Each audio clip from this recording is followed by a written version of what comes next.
चलेगी। काला कानून वापस लो, वापस लो, वापस लो। काला कानून वापस लो, वापस लो, वापस लो। देखिए, समस्या बस यही है कि आज 48 दिन करीब होने को आ गए हैं और हमारे देश के अन्नदाता, हमारे किसान दिल्ली की सड़कों पर इस कड़कती ठंड में बैठे हुए हैं और ये मनुवादी सरकार, तानाशाही सरकार जो उसने ये बिल पास किए हैं, जिसका वो आवश्यक वस्तु संशोधन बिल है, इस प्रकार के और 2 बिल पास किए हैं, ये किसान विरोधी बिल हैं।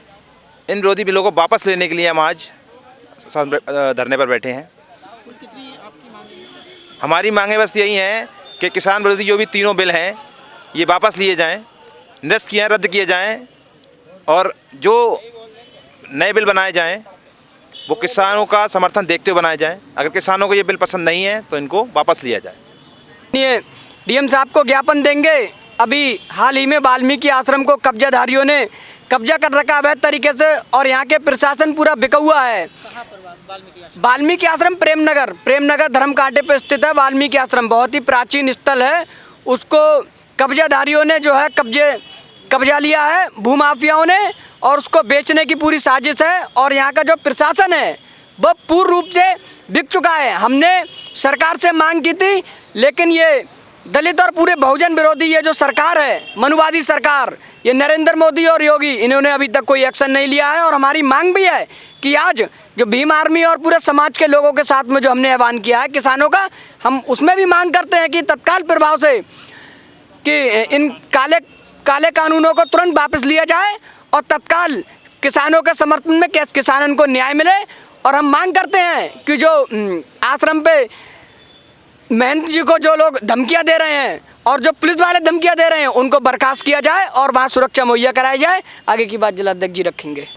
जी, जैसे कि मेरा नाम गुरजीत सिंह वाल्मीकि है, भीम आर्मी जिलाध्यक्ष बरेली से। जैसे कि आप मीडिया महोदय, आपने मुझसे पूछा कि सुप्रीम कोर्ट ने जो अभी आदेश पालन किया हुआ है उसमें आप क्या कहना चाहेंगे। मैं उसमें ये कहना चाहूँगा कि सरकार जुमलेबाजी काफ़ी समय से करती आ रही है और समाज जागरूक है और किसान बहुत जागरूक है। जो इंसान खेतों में पड़ा है, रोडों पे लेटा हुआ है जाकर अपनी रोजी रोटी अपना काम धंधा छोड़कर, तो आप चीज़ को समझ सकते हैं कि आश्वासन ना दिया जाए, जी आप सिर्फ बहलाया जा रहा है। इन किसानों को एक सहमति दी जा रही है कि नहीं, अभी हमने कानून रोक दिया है और आप लोग घर चले जाएं, ताकि वो घर जाकर जैसे अपनी किसानी में जुटे दिमाग डाइवर्ट करने के लिए, फिर वो दोबारा से उस कानून को पास कर देंगे। तो हमारा कहना ये है कि इस जो बिल उन्होंने पारित किया हुआ है इसे बर्खास्त करें, इस बिल को कैंसिल कर दिया जाए बिल्कुल से, क्योंकि मैं नहीं चाहता, संविधान ने हमें अधिकार दिए हैं कि हम उस संविधान के हिसाब से चलें। संशोधन चाहिए, लेकिन संशोधन इस तरीके का नहीं चाहिए जो लोगों की आप रोटियाँ छीन लें। आप ये अडानी अंबानी को और अमीर बनाने चक्कर में लगे हुए पूरा देश भेज दोगे उनके हाथ में, आप गुलाम नहीं रह सकते, क्योंकि हमारा संविधान हमें ये आदेश देता है कि हम इसके लोकतंत्र में हम जी रहे हैं और हमें पूरी हमें पूरे राइट्स है हमारे कि हम इस देश में अपनी इच्छा अनुसार जी सकते हैं, ना कि इस सरकार के चलते हुए जो समय राजतंत्र चालू कर दिया ना, लोकतंत्र की हत्या कर दी गई है, हम इसमें रह सकते।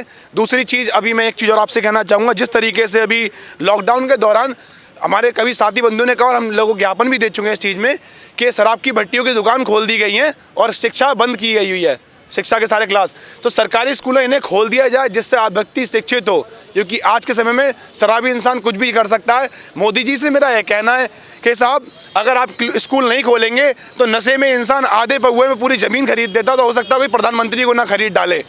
भाई, मेरा समाज अगर शिक्षित होगा तो जिस तरीके से आज मैं सहनशीलता के साथ और संविधान के दायरे में रहकर बात कर रहा हूँ, अगर इंसान अगर नशे में हो गया तो अपनी मर्यादा भूल जाएगा और ये हम भूल जाएंगे कि प्रधानमंत्री कौन है, क्या है और किस पद पर हैं। इसी के साथ अपनी वाणी को विराम देता हूँ।